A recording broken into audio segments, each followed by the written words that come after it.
And welcome back to another edition of the Michigan Recruiting Insider. No, it's been a while since we were in front of you, but that's, hey, life happens, right? So much going on. We've been on top of it every step of the way on the MichiganInsider.com. So if you follow us over there, you haven't missed a beat, right? And just so happens that right now is a great time to get in over there with our 60% off deal that's only going on through Thursday. So still time for those of you who aren't members to join the family. But we know a lot of this is about our podcast family, about our YouTube family. We missed you. We hoped you missed us.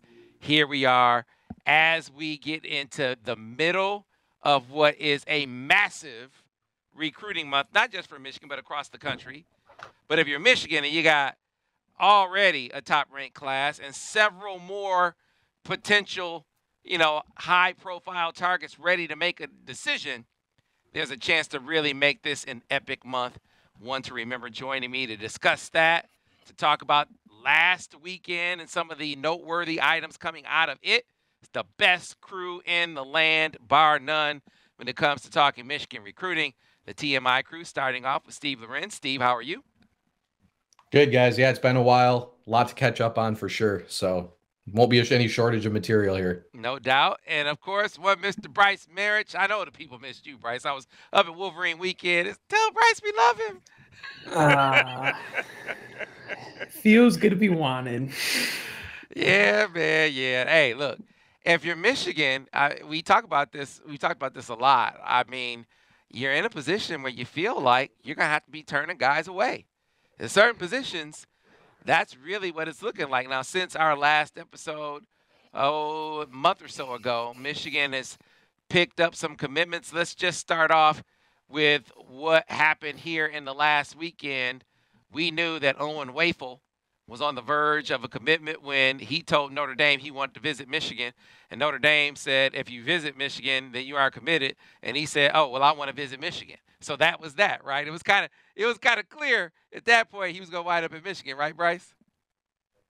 Absolutely. And, this is a guy, too, that it helps that he's in the state of New Jersey, and they happen to have a recruiter back on staff who knows the state pretty well, and Chris Partridge, the linebackers coach. But it wasn't really just him, this recruitment. Mike Elston was kind of the front runner. He kind of led the charge for Michigan and did a really good job with connecting with him and his family. And this, in my opinion, is the moment he committed he became one of my favorite commits. I mean, he's 6'2", 290 pounds. He reminds me a lot of Mason Graham. He can play both ways. He plays for an elite program in the Hun school in Princeton, New Jersey. And Sam, they haven't lost a game in 2 years, so he's a winner. And instant, like I said, he can bull rush. He can, make moves up in the middle, and he can be moved around. This is a guy that is flexible. He's still getting bigger. His dad played at Duke along the defensive line, so he's got good genes there. And overall, this is a guy that I think could see the field somewhat early. Like I said, he reminds me a lot of Mason Graham. He's got a high motor, root strength, and someone that's just a hard worker as well. So I love the pickup. I know this is a Notre Dame helping out Michigan once again. That's how I look at that. Yeah. New Jersey, anytime a New Jersey kid pops, Steve, you got to be thinking about Chris Partridge, right? I mean, he's the one that got the ball. Like, I don't think Wafle was really on Michigan's radar until after Partridge took the linebackers coach job, right? And then basically he did visit Michigan, and I don't know the full details there. He may have visited Michigan without telling Notre Dame initially and then went to Notre Dame after. There was some kind of deal there where he was definitely on campus. Nobody knew about it. And after that visit, I actually think Michigan felt really good about the flip. And but yeah, Chris Partridge is the one that definitely got the ball rolling here. As Brice said, Mike Elston helps with the close here, but technically I know he decommitted from Notre Dame before he committed to Michigan, but this is kind of one of the easier flips I can ever remember since I've covered recruiting. I mean, they hosted him once and then they flipped him. He took his official, but yeah, super explosive player for his size. Guy that I got to imagine Notre Dame wishes was still in their commitment class, but yeah, I always think it's fun and interesting when a guy that really we never really discussed at all, it goes from a nobody in the Michigan fans' eyes to like Bryce said, I think one of the guys I think a lot of people are going to pick as sort of the sleeper or one of the sleepers in this class, which on that note, you're going to see guys that are like 4 stars in this class that are going to be called sleepers because it's such a deeper class from top to bottom, right? I mean, and he's I don't know, he's a 4-star in either the composite or on 24/7, but either way, I think a guy that is going to be a popular pick for sleeper, and yeah, I mean, just a nice, easy, stress-free flip and addition for Michigan up front. Yeah, man, it's funny you should mention guys who are sleepers that people are going to be wowed by. We were just talking about Chris Partridge. Those two things come into focus again when you're talking about Jaden Smith, kid out of West Charlotte High School down in Charlotte, North Carolina. I've known his coach, Sam Griner, for years, and we're going to wind up playing an interview with Sam Griner in a second episode that we're going to do this week. So you're not going to – when we come back strong. So we're going to come back with 2 episodes this week. And in the second episode, going to feature an interview with Sam Griner, Jaden Smith's coach. And guys, I mean, if he's not talking about how much he loves Chris Partridge and Jay Harbaugh, because he loves those guys dating back to when Michigan recruited Quavaris Crouch at the other school. I can't remember what Quavaris Crouch's school was, but that's when they got really, really tight with Griner. If he's not talking about how much he loves those guys, he's talking about this kid maybe being the best kid he's ever coached. And he's had 15 guys in the NFL. This 3-star guy on the board, Steve, but you look at his tape, you listen to Sam talk about him, you see how vigorously Michigan recruited him. Very clear they think higher of him than that. He might be even more popular pick for sleeper, I guess. So we're talking about a couple potential sleeper commitments here. I think Jaden was given an 88 to start by 24/7 today. Again, he's a guy if I guess, not when, we're not sure when we'd see him, but if one of our evals or evaluators gets him live, I think that's a rating that's going to change. I think Michigan first was aware of Smith back in the late winter and immediately had their eyes on him at that point. He's not built yet like a linebacker, but these are the kind of guys at linebacker that Partridge is looking for as far as explosiveness, guys that can play in space, and just that pure athleticism. But I know one thing I saw, Sam, I think it was your write-up about the bend that Smith has, that Griner was mentioning. He has elite bend for a kid of his length and size. The versatility here is something that Michigan is really, really going to be able to work with. And I mean, this was one again, and this is why you always develop good relationships across the country, right? They didn't get Quavaris Crouch when they recruited him, but Griner's a guy who's always seems to be coaching top level D1 type kids in the area. This is why you do that, because there's no doubt that his affinity for Partridge, Jay Harbaugh, and the Michigan program had to have drastically helped their chances here. So, another kid that I think there's just a lot of possibilities with what could happen with him. And again, another nice pickup. These 87s and 88s, when you see guys that are that athletic, there's the nice chance that they're going to outlive that or outdo that ranking. Well, I got to tell you, last few years, Sam Griner, he's gotten kind of big time. I'm talking to him on the phone, and he's like, Sam, you must be on an Android. You don't sound as crispy and as clean as me on an iPhone. See, Sam Griner went and got on. I don't know if you guys watched The Amazing Race. Sam Griner was on The Amazing Race, and he was winning. He was winning The Amazing Race, and then his wife she was pregnant, and so they had to drop out of The Amazing Race, and they were going to come back.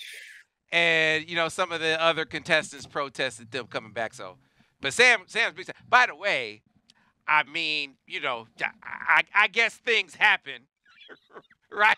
When you talk about competing on The Amazing Race, things can kind of derail things, but they should have let Sam back. My point is, hey, he was like, dude, you got to up your game, Sam. And he said, oh, by the way, tell Jim Harbaugh if he wants a rematch in that chess game, that I wipe the floor with him in. I do that too. See, you see how Sam is now? He used to be the shucks, Southern hospitality guy. Now he's the smack talking Sam.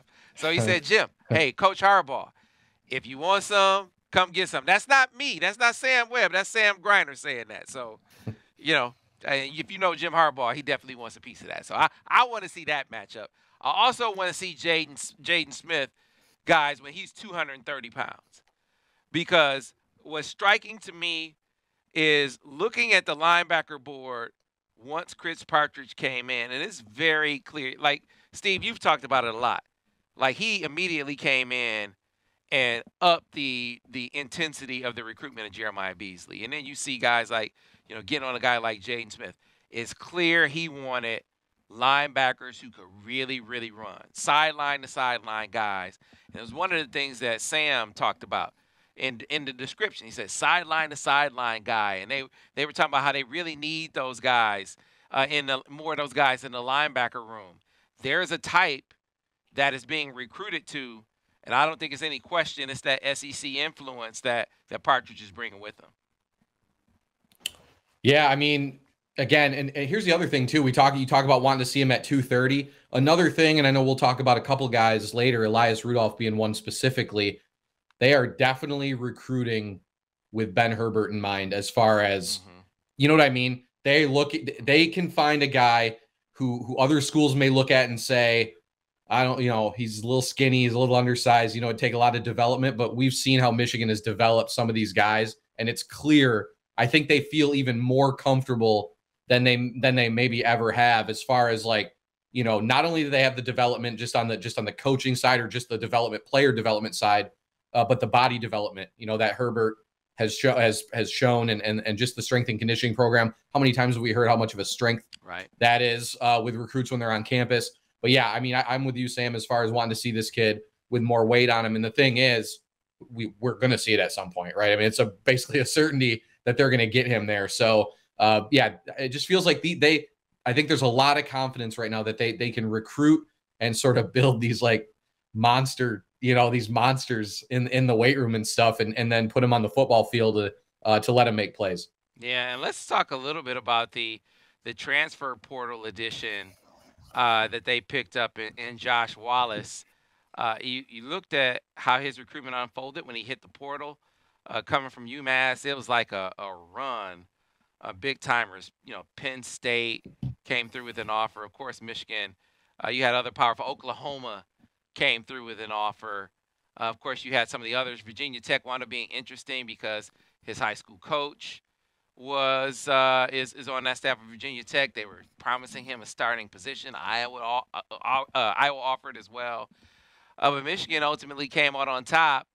Didn't promise him a starting position, right? You got to imagine, while Michigan is definitely putting a really significant foot forward with NIL, it's not NIL promising this guaranteed money coming in the door like certain other schools are, and he chose Michigan.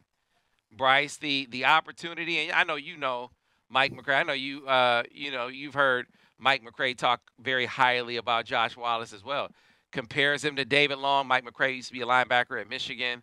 Coach Josh Wallace was on the coaching staff at UMass, where Josh Wallace was a 4-year starter, right? 2-time captain. He said compared him to David Long as far as football IQ, size. Doesn't have David Long's speed. David Long's 4'3", 4'4". This is a 4'5" guy, but you talk about a guy with a wealth of experience, a high football IQ, really significant ball skills. He was a standout basketball player in high school, played with Hunter Dickinson. Just brings a lot of check boxes to the fold at a position, one of the few positions on the team, on the roster, Bryce, where you're like, okay, that's a question mark. Well, he helps answer it in a big way. This is probably the last, box for them to check off. Cornerback, I think the biggest thing coming out of that spring game was watching Amarian Walker and saying, do we have enough? And after seeing it, I think the coaches said, you know what, we might, but we don't have that experience. Mm-hmm. And he instantly brings experience. He brings leadership. He's, I think, out of the 8 or 9 transfers, he's another multi-captain. So he can bring leadership to the room. Plus, on top of all that, he's durable. He played 4 seasons. I don't think he really missed a game. This guy, he's got good coverage skills. And, while he didn't get tested as much playing at UMass, I think the opportunity to come to Michigan to compete for a championship, and on top of that, to go to the next level was the most intriguing because, as we know, Michigan might not be the leader when it comes to NIL, but they're doing a pretty good job in sending guys to the NFL. And the paycheck he would get in the NFL compared to $50,000 is nothing. So I think that's something that was also very intriguing. Plus, if you look at the UMass staff, Sam, they got a few connections to Michigan too. It's not just Mike McCray. You look at the head coach, and I think Chris Partridge's brother is or was on staff. I think it was his cousin. I think he was on staff. Right. Right. Yeah. You got Steve Kasula. He was on staff too. So at Michigan, but I'm really big fan of this pickup. This is one I think was much needed.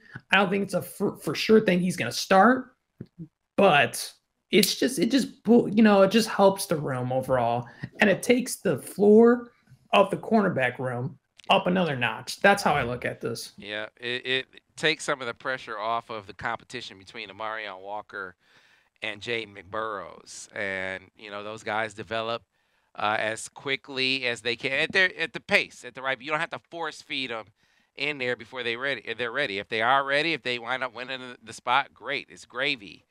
Having Josh Wallace around. What you know is he's gonna play. He's gonna play a lot. You just got to wait and see, is it gonna be a starting role? And you're right, it raises the floor of a position where it's like one of the few question marks that they have. Let's move back into recruiting for the 24 cycle though, and talk about Manuel Biegel, a guy when he committed, Bryce. People were like, "What? Foreign guy." Not a whole lot of, Power 5 attention yet. Clearly, Michigan saw something before the other schools did because, boy, has his recruitment blown up, which made him coming back to campus for his visit really significant. I know you talked to him coming out of it. Yeah, so Manuel Biegel, longtime Michigan commit. He's originally from Germany, but transferred over to the States a few years ago. He's still learning the game of football. 6'5", 282 pounds. He played soccer in Germany, so he's not your average soccer player, but very versatile. I mean, schools like Penn State, Texas A&M, Georgia actually offered him for offensive line. And so Michigan, Mike Elston likes him along the defense line. And after looking at some of the pictures he posted coming up here with his family for the official visit, he's got the frame that you're just like, this guy could be a monster. Once he starts to learn the position, once he starts to understand the technique, once he fully develops his body with a guy like Ben Herbert, I think the sky's the limit. And for him to come up here, say, I'm done with visits, I'm 100% locked in, was a huge bonus, I think, coming away from this past weekend. And a guy, again, Steve just mentioned it. You talk about another guy who I think super underrated. That's Manuel Biegel. Yeah. His athleticism and his size, you just can't teach it. He's one of those dudes, one of those big athletes you take and you figure it out. Maybe he winds up in the interior defensive line. I know some scouts think he could be an amazing offensive lineman. That's a figure it out guy. That's what Michigan saw. That's obviously what Penn State sees, what Georgia sees, as those programs have come to the fore. Hearing Bama sniffing around. Good for Michigan to kind of fortify its position with him as these other schools try to unravel that commitment. They're so far unsuccessful. And now it's time to get over into the nitty-gritty as far as crystal ball runs as they go. Aren't more you don't see them be more sort of noteworthy than the one that we saw coming out of last weekend. Right, because I know you put in 4 crystal balls, Bryce. I know coming out of the weekend, I think I put in 2 or 3. and I know you put in a few as well, Steve. So let's start off first, Steve, with the guy that you were first among us on, and that's Bennet Warren, the offensive lineman out of Texas, who, man, you back up the tape, and he did say on his prior visit to Michigan, coming out of it, that Michigan was out front. Yeah, so, I think what we talked about was after Michigan picked up, was it Sprague? I think Sprague was the fifth guy to commit out of the group, right? Sprague or Frazier, that Michigan was in a position to really just kind of seriously narrow the board down and go after some top-of-the-line type kids. Warren is ranked as such. Michigan really likes his ceiling. I do think he's a guy that has a ways to go. But the other thing, though, onto that point is he is somebody who's kind of had a lot of really some really heavy afterglow coming out of various visits to different programs. I know, there's a low confidence Texas A&M crystal ball in. I know Oregon was a school I believe he may have either named leader or close at some point. But Michigan's in a position to still go after a guy like that. There's really no fear of getting hurt necessarily if it doesn't work out, because you already have an elite class and a nice mix of tackle, guard, and guys who could project either way with the five that they already have. So Warren is definitely the type of guy you want to see Michigan go after. Super, super long wingspan. He's just an elite guy. I think we have him like 77th or something overall in the composite. So a big timer. I put a crystal ball in. Despite that afterglow stuff, I feel pretty confident that Michigan has led for the last few months. They led going into the official visit. There's no doubt that they continue to impress there. I think with him, it'll be a matter of how long does he drag it out? Who else does he go visit? That type of deal. But for now, I think it's one where Michigan is in really good shape and says a lot because they already have five. To get a top 100 kid as your sixth is huge, And so, I think that's obviously what they're aiming for. That's what two Joe Moore awards can do for you. Sharon Moore recruiting from a position of power. So definitely a potentially nice addition. And a guy I think that, right now I think Michigan's in pretty good shape to land his commitment. And you dropped a crystal ball on him too, right, Bryce? Yeah, so for me, Steve pulled the trigger a little faster than me, but I wanted to see coming out this official visit how he was going to feel about it. And he reaffirmed to me that Michigan led. He told me too in terms of timeline, he's looking to do something before his senior season starts. So there's a good chance it happens this summer, which is also, you couldn't ask for a better thing for Sharon Moore because he could potentially have his offensive line class done by maybe as early as July. I know Bennett, he's got a few more officials he wants to take. I think to Tennessee and Oklahoma. He recently was at Texas A&M the weekend prior to Michigan. So, for a top 100 guy, you could put all your focus in, work on him, and potentially he's, the icing on the cake. That's crazy. But like Steve said, when you win, the Joe Moore Award, back-to-back years, you got five guys already in the class. You can do these sort of things, Yeah, no doubt. All right, so also on a visit last week, and a guy that we've been talking about a great deal here over the last couple of months, we had Eugene Hankerson on, our PA correspondent who has been to see Deyvid Palepale a few times and is actually going to get back out to see him or try to this week. That was when you dropped the crystal ball on, Bryce. So he was the second, and actually prior to this podcast, I was telling Steve he might be one of the most important targets left on the board because there's not many, nose tackles / defensive tackles as good as him, and you're starting to see that. You're seeing his offer list kind of explode. He's got, I want to say now, 25 offers, 6'2". I think he's tipping the scales at 300 pounds. He's athletic. He can move. He's versatile. He's a space eater. And those guys don't grow on trees, look at like a Justin Scott, So this is a very important, recruitment for Michigan. I know Penn State is the home school team. They're right there. But he's originally from Alaska. So he's got a lot of West Coast ties, which is why you're now seeing USC selling be in the mix. You got to And, watch Charnua on this one. And you got the Polynesian roots and ties over there. So that's one I'm still watching. I still feel good about Michigan, kind of where this recruitment sits for them. But USC's looming, and I'm not taking for granted what they could sell over there as well. Yeah, no doubt. We'll have more on him as Gene is going to go get boots on the ground to go see that young man face to face to kind of see what the deal is. Which brings us into one where we all put in a crystal ball. And that's Dominic Nichols. We've been hearing Michigan was trending up with him since he made it to campus, whenever it was, a month or two ago. And the only thing in the interim to maybe kind of throw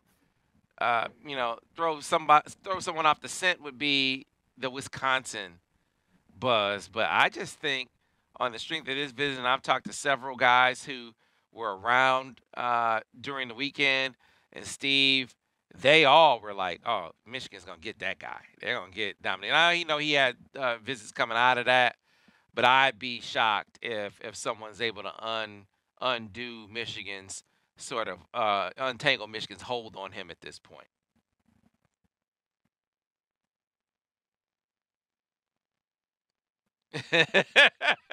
I was a little bit surprised to see a Wisconsin crystal ball come in after that visit. I mean, Evan Flood at our Wisconsin site does an amazing job. He's one of the best. I think I've worked with him the whole time since I've been with 24/7. I just have felt like Michigan is in really good shape in this one and has been for a while. Another guy, you see the pictures coming out of the visit, just the prototypical pass rusher frame that Michigan can use to build with. I want to say he had a camp performance that was written. He was a little underwhelming, but it was like coming off like a broken foot, I think, or something like that. It was like, which was not reported. So not something, if anyone reads that report out there or whatever, probably not something to put a lot of stock into. And as a guy that, again, Michigan's been really high on him for a while. I mean, the DMV area right now for their edge, Michigan's all over the DMV as far as edge rushing goes with Devin Baxter, who we'll talk about, and then Darian Mayo, obviously a top target. Even D.D. Holmes, who I don't think will visit, but is a guy that they recruited for a long time out of Gonzaga in Washington, D.C. So, but no, Nichols has been a top guy for them for a while. And yeah, I put a crystal ball in after that first visit because it sounded like they really liked where they stood there. And I definitely think this official visit strengthened their position for sure. Yeah, I know you have a crystal ball in. We all dropped them on him. And then we followed that up. And this isn't a very intriguing guy. It would count as another head-to-head victory over Ohio State. I think Elias Rudolph is an Ohio guy. He said he moved to Deerfield Beach, Florida in February. I'm hearing a lot of buzz that he'll wind up back in Ohio for his senior season. And, he was already talking to me about how football is better in Ohio than Florida. It's like, you want me to write that? He said, go ahead. Go ahead and write that. Right. So this is one that the Buckeyes, Bryce, kind of thought they were firmly in the lead for. And I don't think that's the case anymore. I dropped the crystal ball. We all drop crystal balls on him. Michigan trending very strongly with Elias Rudolph right now. I'm kind of shocked it's taken this long into the podcast to mention him, but Steve Klingscale, who's done a phenomenal job this cycle, and especially in the state of Ohio, has done a really good job with Elias Rudolph. And I mean, here's the thing, Sam. If he's going to transfer to any school in Florida, I mean, Deerfield Beach, how convenient. You know what I mean? And then on top of that, I heard one of his hosts or one of the guys kind of leading him and his family around happened to be a guy that knows about the new program he's at, Denard Robinson. So, I read your article. He's making jokes with Denard about tying his shoes. And, you could tell they were really hitting off. And the other thing, too, is his future position coach, if he were to come to Michigan, Mike Elston, has done a really good job there as well. He's got a lot of connections, currently on the team with Cam Calhoun, a high school that he, was 20 minutes away from his high school in Cincinnati, Breon Ishmael, DJ Waller. I mean, there's so many guys that he knows that's coming up to Michigan that this is like a home away from home. And, you know, Steve, when he talked about Dominic Nichols, you talk about a guy that is just like a skinny little ball of clay and mold, but a perfect one for Ben Herbert. 6'4", I don't know, 205 pounds maybe. That's what he But said. a guy he's a flash off the edge. He knows how to make plays, and he fits perfectly with what Michigan does off the edge and how to develop him like David Ojabo. You know, he's got that multi-sport background. And on top of that, too, he just gets the game of football on. These guys from Ohio seem to have a chip, especially from the Cincinnati area. And if you can get more of those guys on the team, I'm all for it as well. Yeah, historically, Cincinnati has been very, very good. Cincinnati in particular has been very, very good to the University of Michigan. It's been a stronghold, you know, in that state that they could go over the years anyway, where they can go to and kind of pluck talent. They put him. Cam Calhoun was his host. You're right. He felt very much at home.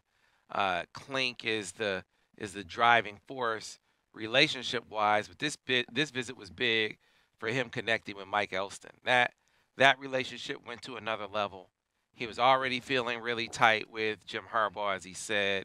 The player development piece really sings to him. And he talked about being Herbert. He talked about being a skinny guy and wanting to get bigger. And here's the other thing, because you know Ohio State, they really try to hone in on, as well they should, this allegiance, this home state, you know, in-state kind of deference that they expect for Ohio guys to have. They just run into a guy who didn't grow up an Ohio State fan. He said, I grew up loving Clemson. So all the more the reason to think that Michigan had an opening that is going to be tough to kind of wedge them out of, Steve. You know, he still has the Ohio State visit left, so you can't call it over. But I just don't see how Ohio State is going to be able to overcome the huge, huge relationship ground that Michigan is really eating up here with that young man.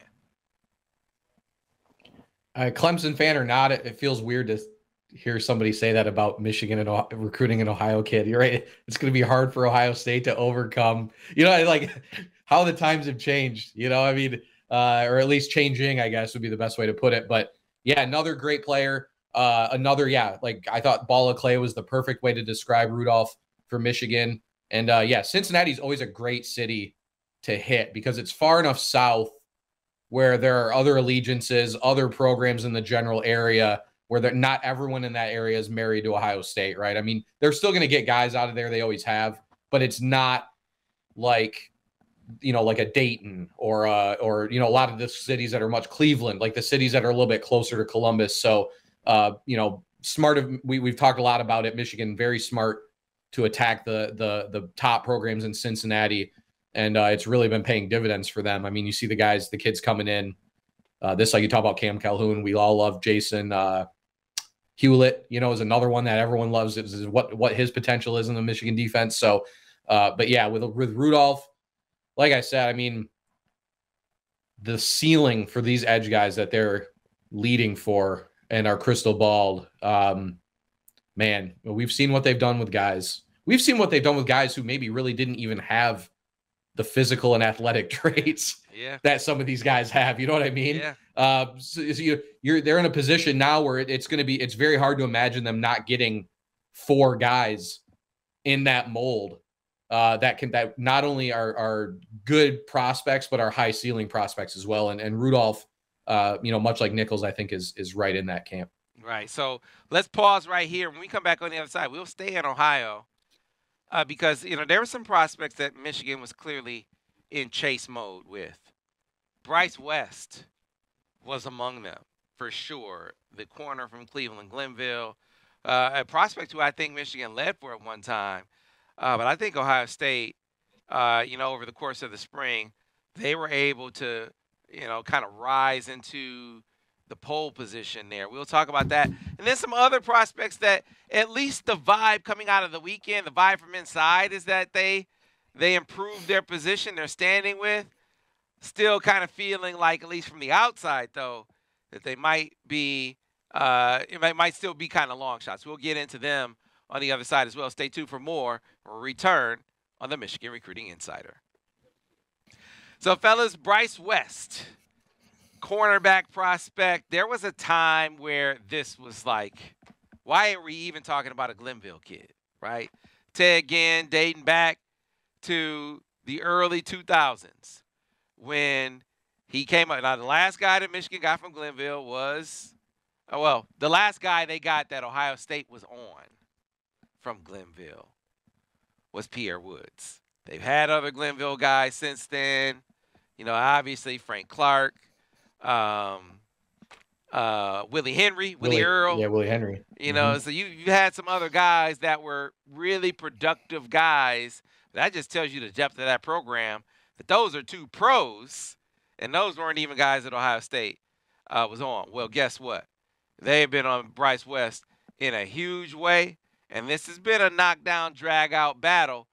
But Ohio State, I think Bryce was able to flip it back in their favor heading into what was a pivotal official visit last weekend.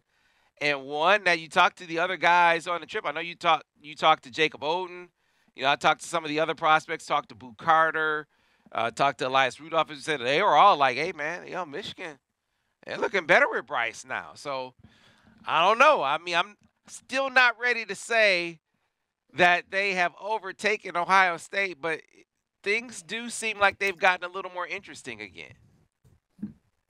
I would say they definitely made up a lot of ground from this past weekend, but I don't know if it was enough ground to overcome it. You know, I've always said I think Michigan has always sat better with Aaron Scott compared to Bryce West. I still kind of feel that way going into Aaron Scott's official and coming out of Bryce West's official to Michigan. But, you know, like I said, I talked to Jacob Oden, a guy who knows Bryce pretty well. I mean, they went to that basketball game together back, I want to say, in January during the wintertime in Ann Arbor. And they've really formed a strong relationship, not only those two, but Boo Carter as well. And, you know, when I talked to Bryce, he said the three of us, we definitely talked about teaming up at the next level. And he said, you know, if I were to go to another school other than Michigan, it would be hard saying no to those guys just because how close I am to them. But Jacob told me, he's like, I feel pretty confident kind of where Michigan sits. I know there's some optimism on Michigan's side, but I would say to be cautious. It's cautiously optimistic there. You know, and that's kind of how I'd put it right now. Because he still has his Ohio State official visit to go. He sure does. They're really working the Aaron Scott, Bryce West package deal kind of thing, and I think that's kind of resonating with those guys. You know, there's going to be a consistent theme to these next couple of guys, at least with me, Steve, that these guys that Michigan really had to make up significant ground with, and that they clearly believe they did make up ground with.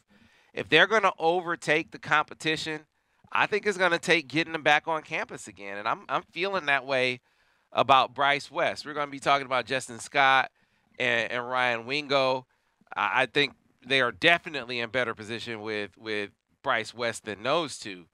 But still, with as much emphasis as Ohio State has put on him, the school that he comes from, right, the obvious need that they have for him at that position, I just think this one is going to be tough.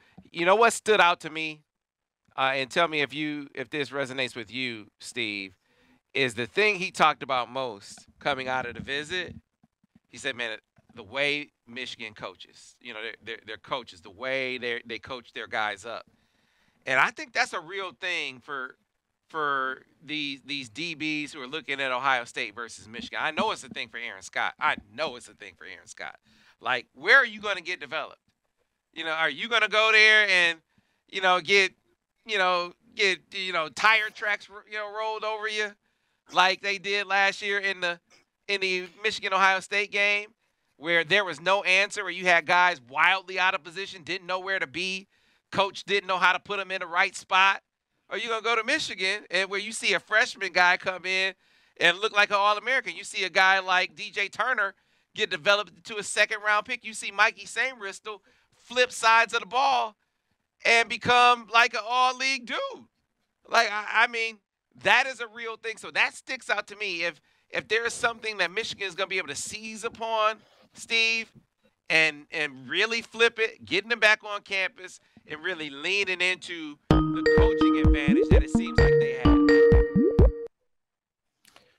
Yeah, with Sainer still, you're talking about not only flipping sides of the ball. He made maybe arguably the biggest play in the Michigan-Ohio State game last year, knocking the ball out of Cade Stover's hands, right? I mean, talk about the difference between development there. I mean, you saw how out of place they were all game long. And yeah, you have a guy that switched positions, and in 1 year, he's making huge plays in the biggest game of the season. So I'd say this, get the negative side out of the way first. I got to say, I think Ohio State won the first battle with Michigan in these two recruitments when you talk about West and Scott by getting the last official visit between the two schools, right? And they get West and Scott both up on the same weekend, which Michigan was not able to do either. So, but I agree fully. It's felt like Michigan's in a much better position with Aaron Scott. I mean, well, Sam, your trip down there, your stuff with him, I mean, really can't get much more in depth about what a kid wants. I mean, he's talking specifically about the type of coverage that Michigan plays as something major in their favor, right? So, you know, and we've seen the laundry list of guys that Steve Clinkscale has developed, Kentucky, Michigan, probably before, I don't know, I'm sure before as well, but he's also such a great recruiter too, right? I mean, the no-nonsense stuff really works a lot with guys. And I think that mentioning the coaching style as a highlight on the visit, I think speaks a lot to, yeah, I mean, it's that no nonsense.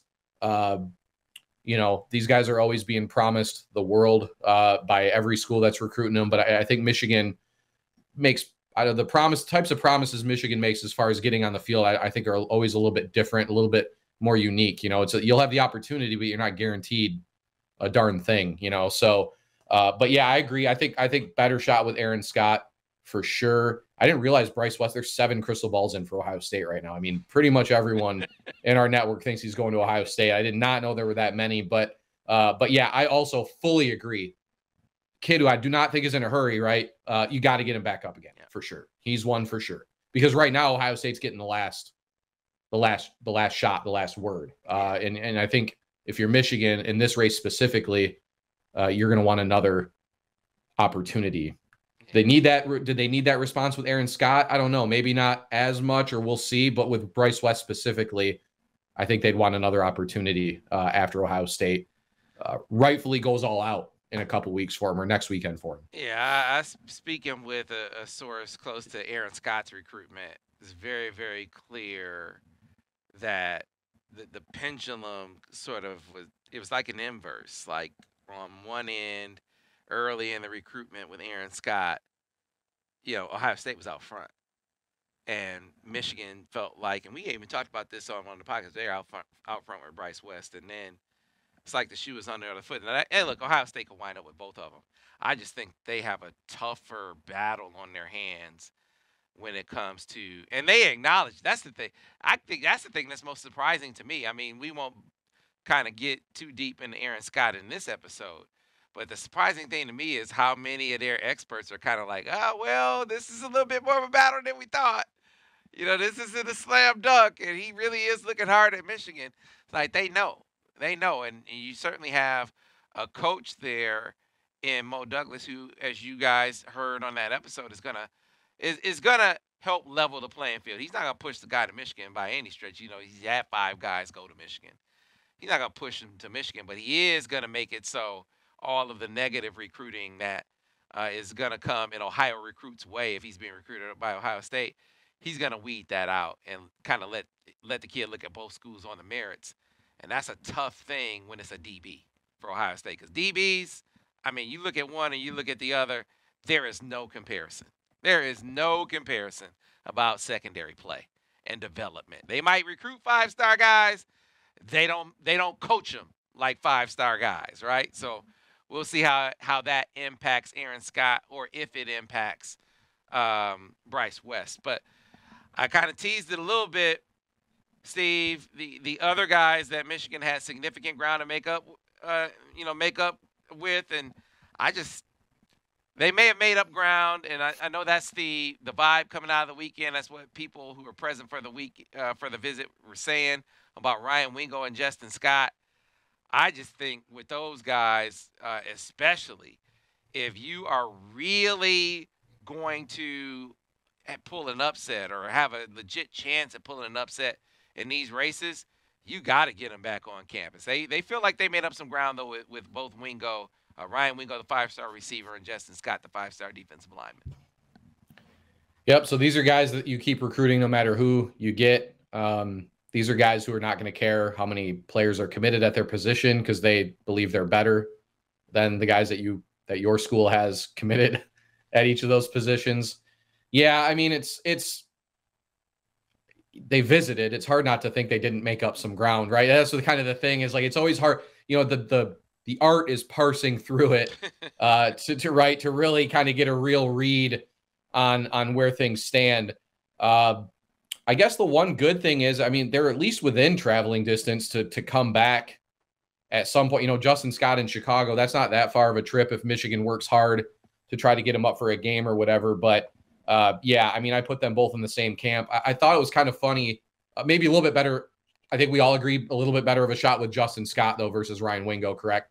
When Wingo was on campus, I don't know if it was 24/7. I think it was our main like recruiting account or something that did like a graphic where it had like Ryan Wingo's top schools, other contenders, and then like dark horse. And there were like 8 schools on there. And Michigan wasn't even one of them. This is while he's on an official visit. So the people on the board are kind of like, why is he even visiting? You know? So, but no, I mean, it does. It'll totally come down to a return visit for both of those guys, right? I mean, with Scott, it's what, Georgia, Notre Dame, Miami, a couple other schools, right? Yeah, so Ohio State. Yep. So not easy schools to recruit against, let alone maybe to get a comeback victory against either. So yeah, not if you're out, if you listen, if you're on the site or whatever, yeah, not recruitments should put a lot of what do you call it, emotional effort into, I would say. Yeah, I would say get your hopes up if they do work them in, convince them to come back for unofficials. I just feel like the circumstances with Justin Scott are better. They've been recruiting Ryan Wingo for a long time. You guys remember how much he raved about Jay Harbaugh. I went to St. Louis to his high school to see him last year, and he was just all about how he formed a nice early relationship with Jay Harbaugh. But it just seemed like his mention of Michigan died significantly. It dwindled some with Justin Scott too, as other schools rose to the fore. There was some Ohio State buzz, and then there was massive Georgia buzz, right? But he always talked about visiting Michigan, so it wasn't a surprise when Michigan wound up on his official visit list. And I think that's based largely upon Mike Elston being like his first coach that he connected with when he was at Notre Dame. And that relationship came with him to Michigan. And I think that that's legit. I think the connection with Elston is legit. The thing that makes it hard is he has opened up so much more to the idea of going out of region. When I first started talking to Justin Scott last year, Bryce, proximity to home was a big deal. I just didn't see any way, a school other than Michigan, Notre Dame, or Ohio State was going to get him. Now, I still think Georgia's the leader, but coming out of the weekend, the vibe coming out of Michigan. So I think this is in class circles what they're saying. They think that they've overcome the competition other than Georgia. They think Georgia is the team they're chasing now. Problem is, you got visits to Miami and Ohio State coming up. So even if you have overtaken those teams, and even if you are the prime contender to Georgia, you got Miami and Ohio State that can swing that pendulum. So the only way to me for this to be a thing is if they can get them back for an unofficial, I should say. Yeah, when it comes to Justin Scott, how I look at it is like the longer it goes, the better for Michigan. So if he decides to commit this summer, they're definitely probably not going to get him.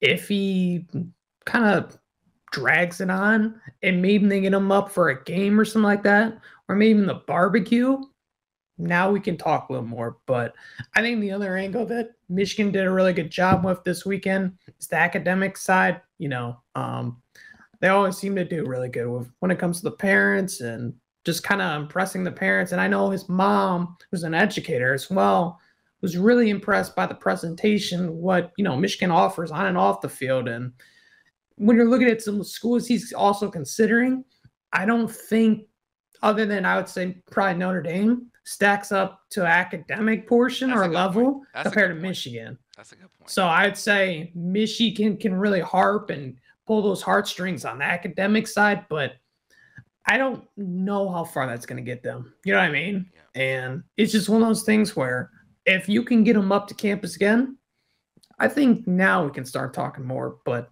until then, I think it was good to get them up. They made a lot of ground, but there's still even more ground to work with him. Anything you guys got? What are your thoughts on Jordon Johnson-Rubell? Nah. Okay. He'll end up elsewhere. I mean, what was it? I think I reported one thing on that one. I think the belief is there's a shot and that it's not a long shot, which to me says that it's a long shot still. I mean, I just first official visit. Michigan has kind of been an outside factor for a while. I mean, it just didn't feel like, we've been doing this long enough. We know when there's like legit buzz or legit, good vibes coming off of a recruitment. Not saying that, that guys don't leave like they're going to get them, but if they're going to stay in the race or if they're going to be a major factor. And nothing in that one to suggest that that's going to be the case. No doubt. All right. So now let's start looking ahead to the weekend. There's another big visit weekend, but before the weekend really gets underway, you got a couple of decision announcements that are set to take place. First up on the agenda is Amarion Stewart coming up on Friday. Friday at 3 Eastern, noon Pacific. A guy who we've been talking about being a top target since last summer. Michigan has been on him as hard as any receiver recruit, which makes it clear what they think of his talent level. And I think we all have crystal balls in for Amarion Stewart to Michigan now, right? So it's just a matter of have any of these other schools really been able to undo that? I know Wisconsin was pushing really hard, right? But I'd just be shocked if that doesn't go Michigan's way.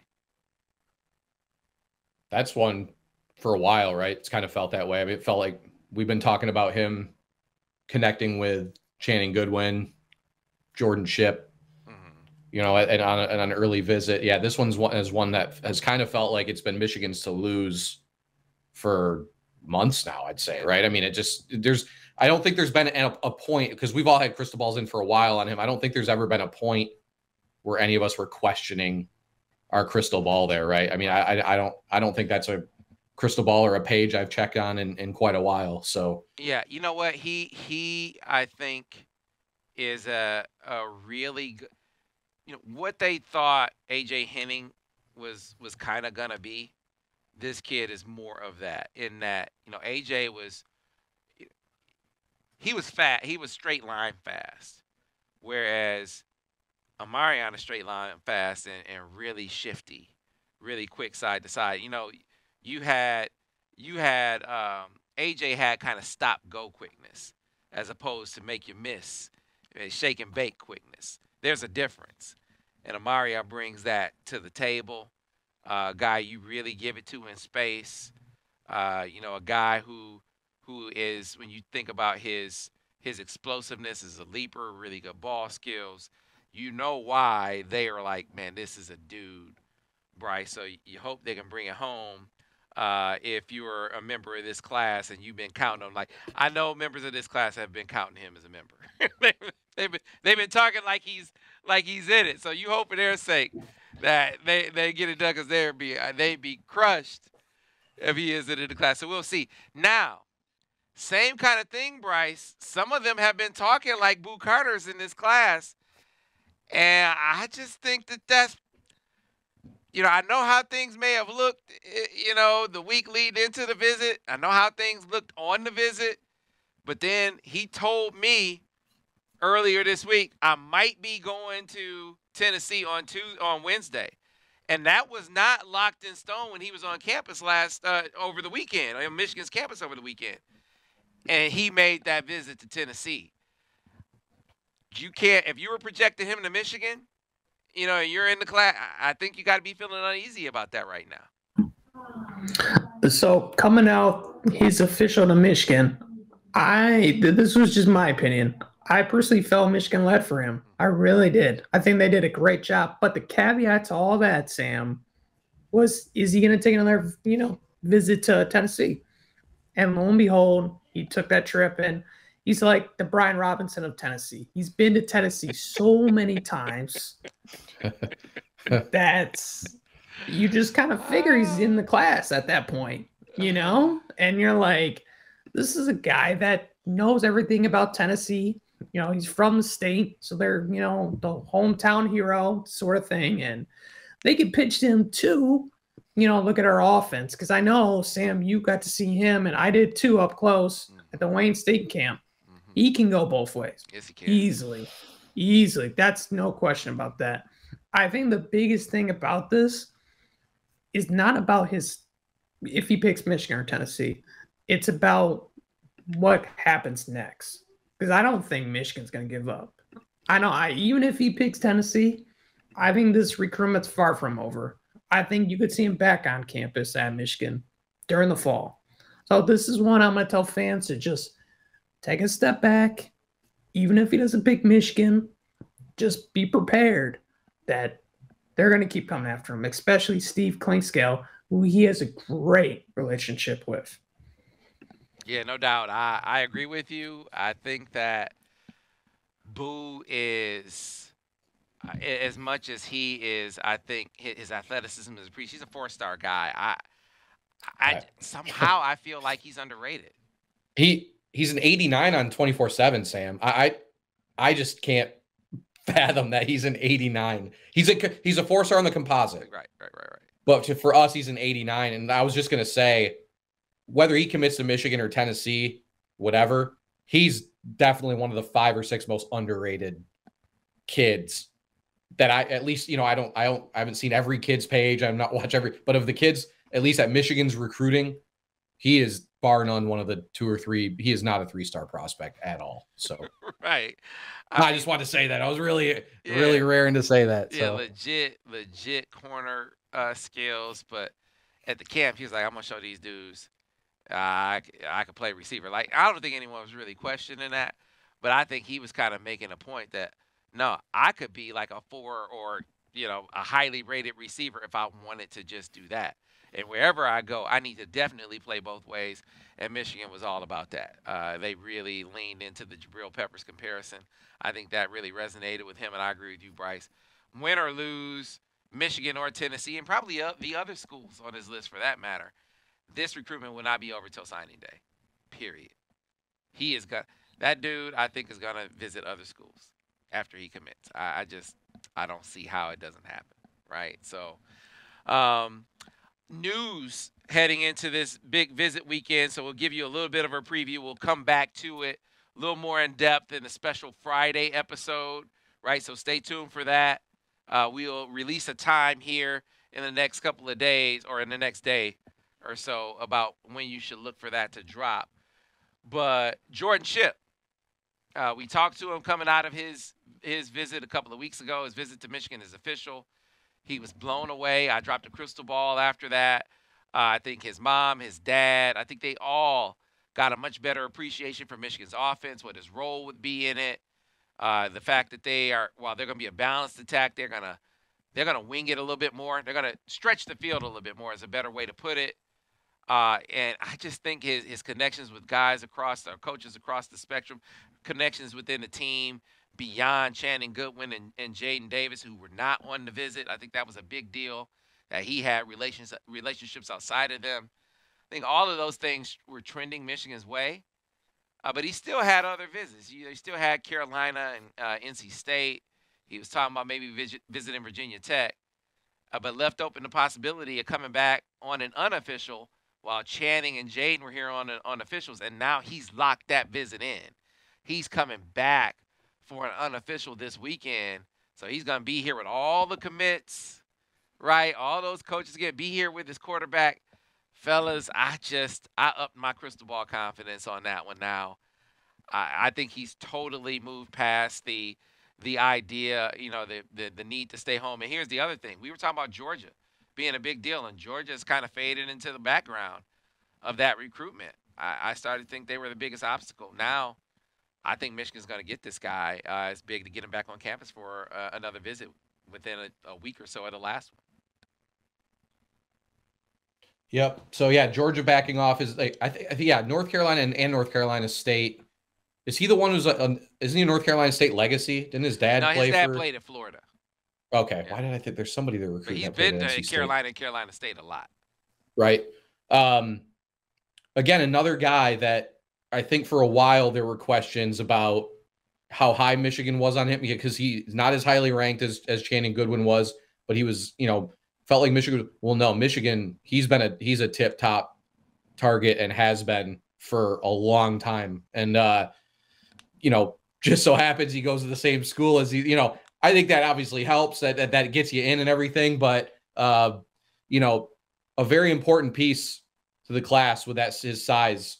That's one thing where Michigan's recruiting a different type of, guys like a more of like the Amari and Stewart types this cycle. They want at least one big guy, I think, and Shipp fits the mold in a big way. And I'll be honest, this will be probably posted after I do it, but with him coming back for another visit, I'll be putting in a crystal ball now as well for that one. So just if that doesn't tell you, right? June's the month to take your visits to other schools. If you're visiting the same school twice in 3 weeks, teammates are not usually a pretty good indication that school is in a good position with you. So, but yeah, again, it just, Michigan's had to put in a lot of effort with you, but more than maybe any class I can remember, they're getting guys that we've had listed as top targets for months, like guys that they have been recruiting as top guys since for most guys well over a calendar year at this point, so it's very interesting. Of course they're getting more highly ranked guys, but we know Michigan has guys they like anyway.